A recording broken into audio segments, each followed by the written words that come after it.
Halo Sobat Inspirasi. Nah, hari ini bertemu lagi kita di channel Ruang Temu Inspirasi. Nah, hari ini kita kehadiran Pak Eko Hermonsyah Juhasmon CFP. Nah, ini teman apa Mas? Teman nongkrong. Nah, ini beliau punya gelar CFP. Nah, hari ini kita ingin membahas tentang literasi keuangan. Nah, mungkin ini relate banget sama kehidupan kita sehari-hari tentang pengelolaan keuangan. Nah, ini penting banget ya Mas Eko ya? Keuangan. Penting lah. Uang tuh segalanya. Nah, ini kita masuk ke pertanyaan awal nih Mas. Kita kasih konteksnya dulu. Ya. Jadi, tahun 2024 itu OJK dan BPS itu mengeluarkan indeks inklusi keuangan. Nah, itu ada literasi dan inklusinya. Literasinya itu sekitar 65%, inklusinya itu 75%. Artinya masih ada gap tentang inklusi dan literasinya. Nah, menurut Mas Eko, perspektif terkait inklusi keuangan di Indonesia itu seperti apa? Ya, langsung ya. Tadi yang Mas Kenji sebutin tadi yang soal literasi sama indeks inklusi kita, itu gapnya parah. Kan inklusinya lebih besar dibandingkan literasinya. Betul. Artinya apa sih cara bacanya itu kan? Berapa tadi? 70 ya? 75 inklusinya, literasinya 65. 65. Alias dari 100 orang itu 75 itu dia udah akses keuangan. Akses keuangan tuh kayak gimana sih? Ya simpel, dia punya tabungan perbankan ataupun non-bank. Gak usah jauh-jauh lah, kita ada Gojek, ada Grab, ada tawaran apapun yang terkait investasi, asuransi, keuangan apapun. Itu 75 orang. Tapi yang ngerti doang itu cuma 65, alias yang 10 orang lagi nggak ngerti sama sekali. Dan itu baru survei terakhir ya. Alhamdulillah kan OJK dan BI dan lembaga terkait lainnya kan selalu meningkatkan inklusi sama literasi ya. Tahun lalu tuh lebih parah gapnya. Nah, efeknya apa? Efeknya sekarang banyak kasus judol, banyak kasus pinjol, banyak keluarga berantakan. Terakhir artis Nunung. Bayangin artis kayak Nunung ya. Dari generasi dulu sampai generasi sekarang aja siapa yang nggak kenal Nunung ya. Itu kan hartanya miliaran kali ya. Terakhir baca berita dia sekarang ini terpaksa harus tinggal di kosan harga 3 juta per bulan. Bayangin, miliaran terpaksa harus ngekos, itu separah apa? Itu salah satunya karena gak bisa ngelola keuangan, dan banyak lah ya contoh artisnya. Gak usah jauh-jauh juga, mungkin ya di lingkungan keluarga kita lah. Banyak gak sih teman kita yang masih terjerat pinjol? Banyak gak sih orang yang masih jadi generasi sandwich? Gitu kan. Banyak orang yang gak cuman orang yang penghasilannya bawah, yang atas juga banyak yang ya mungkin sama ya. Sama aja. Betul. Itu karena tadi data yang tadi, karena literasinya rendah. Padahal di depan mata malah kita aja kadang nggak nyari ya. Ada penawaran apa? Ini investasi di sini bagus nih. Akhirnya banyak kena tipu, banyak bangkrut. Nah, itu tadi konteksnya. Penjelasan dari Mas Eko tentang pentingnya pengelolaan keuangan. Nah, tadi udah disebutkan juga contoh-contohnya. Nah, sebetulnya dasar-dasar apa yang memang harus disiapkan?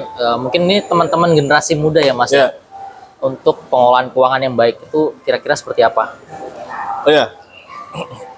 Jadi kalau secara teori financial planning itu kan kita punya framework namanya piramida keuangan ya. Ada leveling dari paling bawah cash flow management sampai yang terakhir itu namanya estate planning. Intinya apa sih intinya? Intinya tuh simple.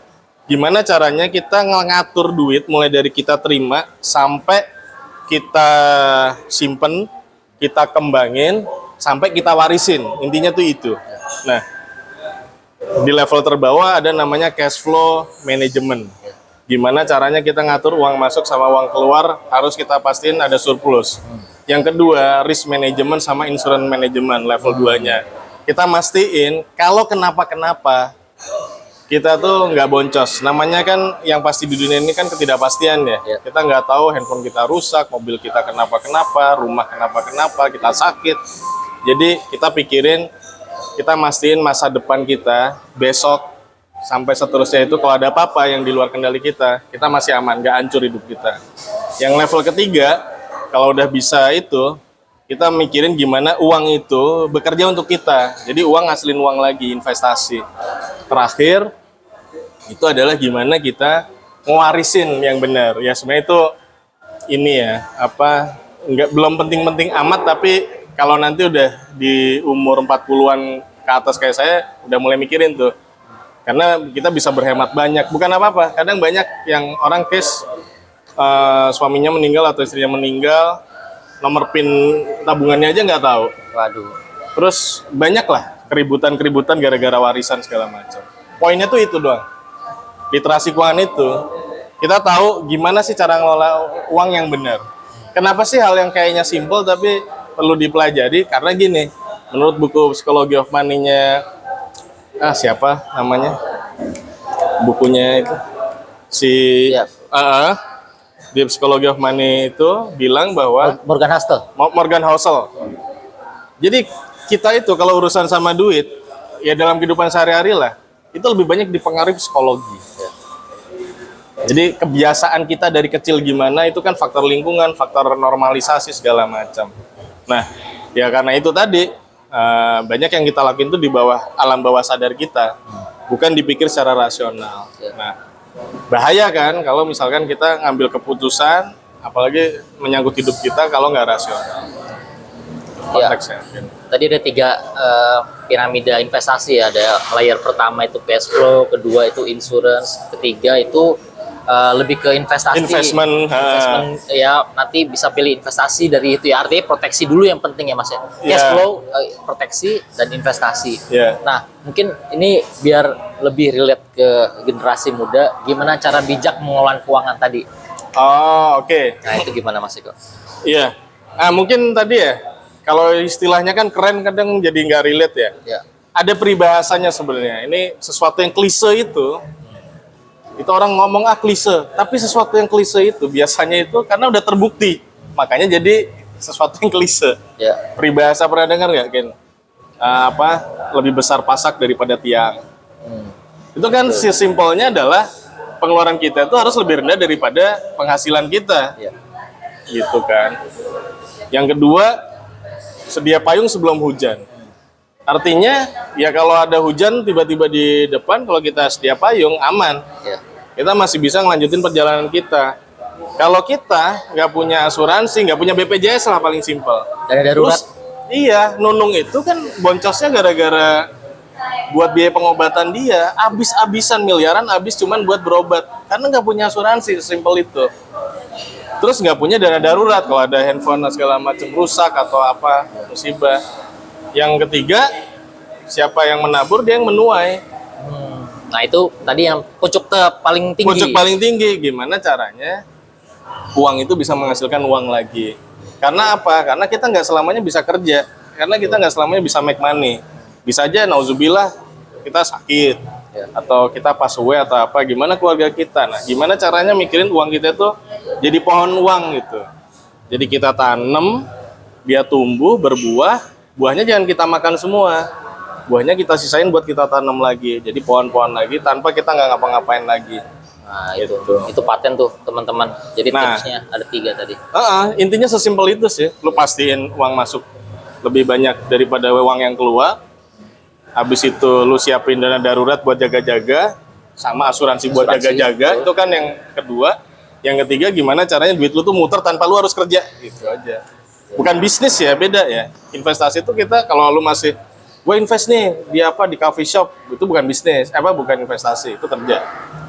Ya, itu teman-teman mungkin mantap itu relate sekali di kehidupan kita sehari-hari, dan juga generasi muda saat ini juga ya gitu permasalahannya. Mungkin ini teman-teman bisa bilang itu mah buat orang yang berduit investasi.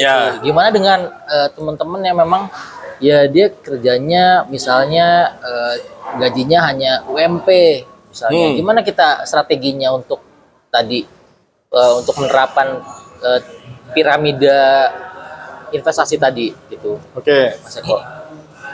Iya, ya, karena tadi ya balik lagi ke manusia itu kan kita tuh urusan duit ya, gimana kita belanja segala macam kan dipengaruhi psikologi kan ya. Nah, berarti gimana caranya kita tetap rasional? Rasionalnya tuh gini. Sebenarnya tuh kebutuhan hidup kita tuh nggak besar loh. Ada namanya kebutuhan hidup layak. Kebutuhan hidup layak itu dihitung. Sebenarnya manusia itu kalau buat hidup layak tuh bukan nyaman enak ya. Tapi layak itu kebutuhan gizinya tercukupi, bisa nelfon, bisa dapat entertainment, bisa ganti baju baru segala macam.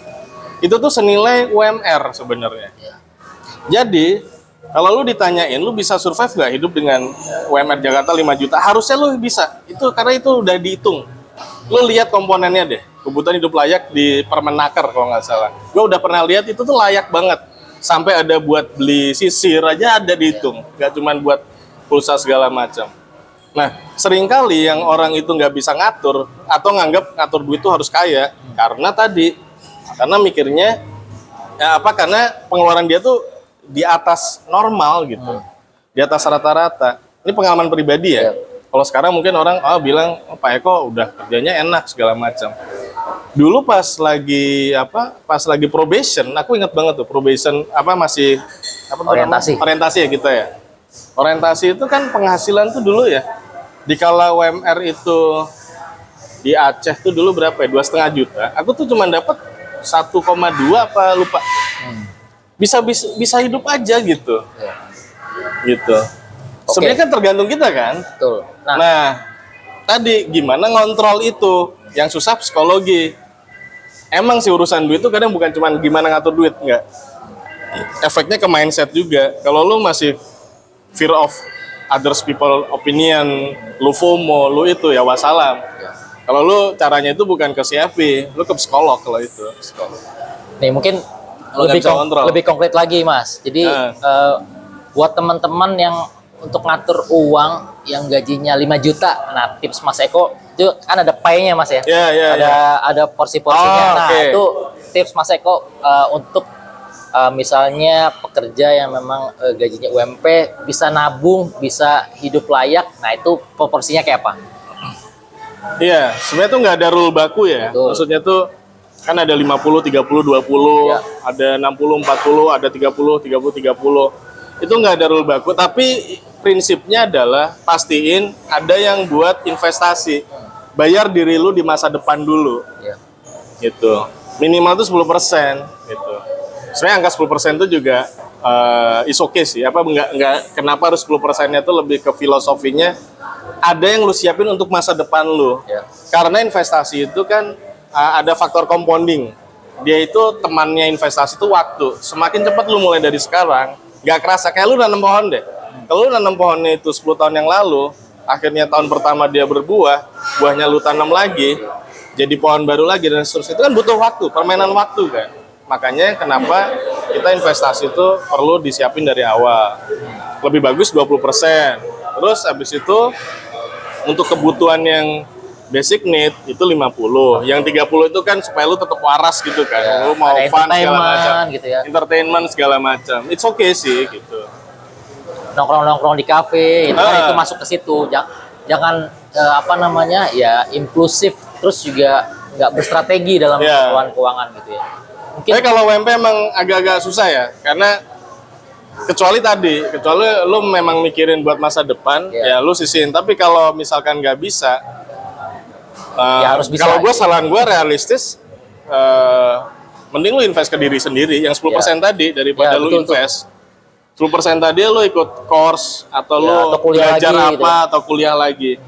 Karena tadi investasi itu kelihatannya bagus, tapi butuh waktu lama. Betul. Jadi 10% dari 5 juta, cuma 500.000 lu invest, agak berat bro. Mending lu invest 500.000 tadi, lu ambil course lah. Course apa yang benar-benar paling simple, service handphone deh. Lu tau nggak service handphone ini? Ada teman-teman cleaning service kita kan jago service handphone, belajar sendiri, ambil kursus. Akhirnya itu tuh keuntungannya bisa 2 kali lipat dari harga spare part-nya. Itu hal yang sepele yang bisa real lu ngasilin. Atau lu yang lulusan S1 kenapa lu nggak bimbel jadi private guru matematika, guru SD segala macam.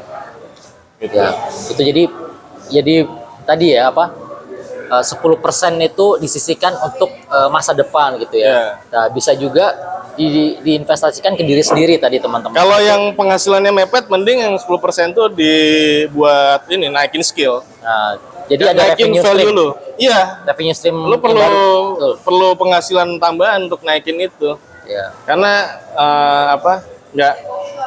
nggak ngefek banget gitu. Betul. Ya, jadi itu tips dari Mas Eko yang sudah pernah mengikuti CFP. Nah, itu memang relate banget, Mas. Ya. Jadi mungkin apa pentingnya mencatat gitu, Mas? Oke. Penting nggak sih mencatat pengeluaran apa kita setiap bulan, pengeluaran pemasukan gitu ya? Ya. Nah, itu balik lagi ke 90% keputusan kita tuh dipengaruhi psikologis. Ya. Ada orang ketika dia mencatat itu bisa ngerem. Tujuannya mencatat tuh filosofinya adalah gimana kita bisa bikin strategi kalau kita nggak tahu peta kita gimana. Ada sebagian orang yang kayak gitu, dan mungkin banyak juga orang-orang yang rajin, cocok gitu, penting. Tapi tujuannya tadi supaya kita tuh tahu, kita aware bahwa kita ini udah kelebihan nih atau kekurangan. Kalau aku beda, kalau aku tuh nggak suka yang kayak gitu-gitu, nggak mau udah ngurusin nyari duit susah, ngatur duitnya juga ruwet gitu. Kalau aku nggak, aku model amplop lah istilahnya. Langsung disisihin di awal. Model orang tua zaman dulu. Langsung sisihin, auto debit, aku dapat gaji langsung 10% masuk ke rekening RDN, rekening buat investasi gitu kan. Sisanya gua habisin gitu. Itu teman-teman, jadi strateginya bisa macam-macam ya, tergantung preferensi teman-teman untuk mengelola keuangan. Yang penting dilakukan dan dimulai aja dulu gitu ya. Iya, benar. Karena nggak nyaman loh ya. Paling susah tuh ngerubah kebiasaan kan, ngerubah gaya hidup, apalagi ngerubah spending. Lu kebiasaan ngopi kayak gini, itu susah banget. Ya. Lu ngebentuk kebiasaan baru tuh butuh waktu 30 hari kan. Ya. Nah, teorinya kan gitu, makanya bentar lagi yang mau puasa, itu kesempatan tuh. Lu mau akuisisi skill apa atau kebiasaan baru apa, pas puasa tuh. Kan mumpung nggak makan, nggak ngopi, kesempatan kalau mau. Ya. Nah, ini mungkin yang relate juga di teman-teman generasi muda tadi ya, apa gaya hidup impulsif. Nah, ada iPhone baru langsung ngiler. Padahal maksudnya masih speknya tuh atau kebutuhannya masih cukup lah. Terus juga gaya hidup misalnya nongkrong-nongkrong di kafe mewah, ya itu kan juga jadi fenomena sekarang, Mas. Jadi sehingga generasi muda tuh nggak punya tabungan gitu. Padahal itu bisa dilakukan tadi strategi kayak tadi. Nah, pertanyaannya apa tipsnya dari Mas Eko untuk menghindari itu gitu ya? Seenggaknya ngurangin dulu deh, baru nanti maksudnya ya menjadi ke jalan yang benar gitu. Ya ditata apa gaya hidupnya dan lain sebagainya. Jadi ini ya, kalau buat aku sih gampang, karena aku orangnya relatif cenderung introvert ya, bukan introvert, apa istilahnya ya? nggak punya circle yang seneng ngumpul sama orang gitu. Ya gengnya banyak tapi cuman sporadis, nggak yang kayak ini, jadi nggak begitu berat untuk lepas dari circle ini atau ini segala macam. Itu kan tadi pola-polanya karena terbiasa lingkungan kan. Betul. Gitu. Kemarin baru ikut training ini, namanya growth mindset. Ya, itu sama, itu kan perlu ngerubah satu kebiasaan baru kan. Itu susah. Kalau enggak, kita satu tipsnya, break the state. Kita harus breaking the state. Kita harus putus kebiasaan itu. Caranya emang agak ekstrim. Ya stop dulu aja gitu. Maksudnya say no gitu. Karena kalau tips tuh banyak ya. Tips tuh tanya di chat GPT juga banyak ya. Yang penting lo nanti nanya ke chat GPT, gua tuh orangnya kayak gini. Coba lu analisa sebagai psikolog, mana cara yang paling efektif. Gitu. Karena nggak ada one size fits all. Urusannya sama psikologi lagi. Urusan duit.